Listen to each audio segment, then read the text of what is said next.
Okay, this next question comes from Zeeshan, and he says, what are the best methods of creating a distribution partnership / network in the frozen wholesale food industry?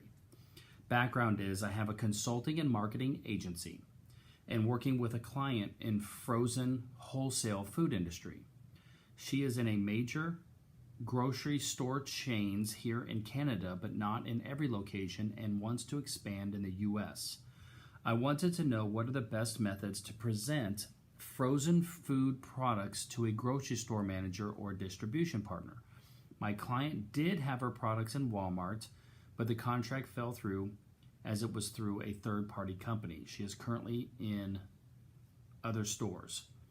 A lot of her contracts fell through, said she did not have a reliable team or an online system. I'm in the final phase now of setting up her website where the grocery managers and buyers or distribution partners can create an account, view and order products, and also reorder their previous orders. I am currently working on creating automation for her business so things like invoices are sent out automatically with a reorder reminder, promos, and a lot more. My goal is to help her expand into 100 stores within the next 3 months. Okay, so this is pretty complicated here.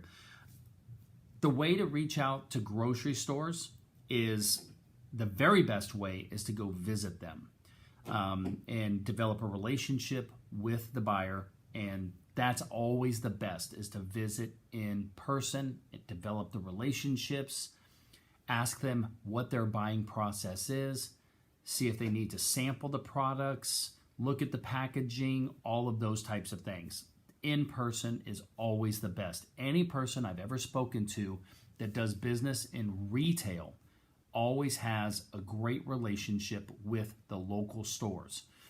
Now, obviously, this means that you're going to have some sort of team, because to manage 1, 2, 3, 4, 5, 10, 50, 100 stores, you can't be in the same place at every time. And shelf space is so competitive, and if you're not there watching it and taking care of it, man, you can really get displaced quickly. I don't think that technology is the only answer. Technology can help with the relationship from a CRM perspective and from working with your billing and things like that, but it definitely isn't going to be what's required to build the relationships. It sounds like that's where she fell short, is she didn't have the relationships built. Sounds to me like she needs some B2B sales reps who understand the food industry, who can go out there and build those relationships and keep the relationship going and keep the products being sold. That's my suggestion.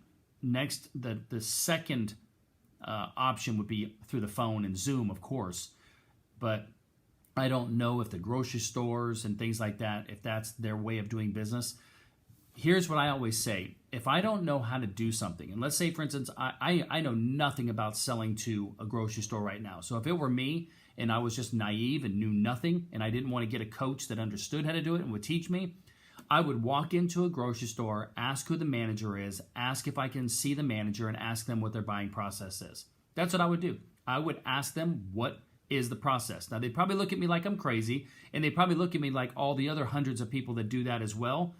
But because they're getting hit up by so many people, grocery stores probably have a system, and I just need to understand the system, and the fastest way for me to find out is to go and look into that system. I'm trying to think if we have any members here in AO or mentors that are in grocery stores, and I don't think so. We used to have one, but I don't think we do anymore. But that's what I would do. I would go just straight to the buyer and find out the best processes. The very best thing would be to hire a sales rep that understands that process and let them come in and teach our business how to do it. That would be ideally the best thing you'd do. Okay? Thanks, man.